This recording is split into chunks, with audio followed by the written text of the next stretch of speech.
Matapos ang pagbibigay ng seguridad sa payapang kilos protesta, nagkaroon ng debriefing ang mga miyembro ng Police Regional Office 2, CDM, contingent upang mas mapahusay at maging epektibo ang mga susunod na operasyon.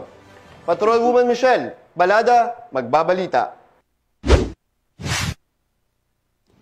Matagumpay na naisagawa ng Police Regional Office 2 Civil Disturbance Management Contingent ang kanilang itinalagang tungkulin nito lamang 18 ng Nobyembre taong kasalukuyan bilang bahagi ng kanilang operasyon at seguridad sa rehiyon.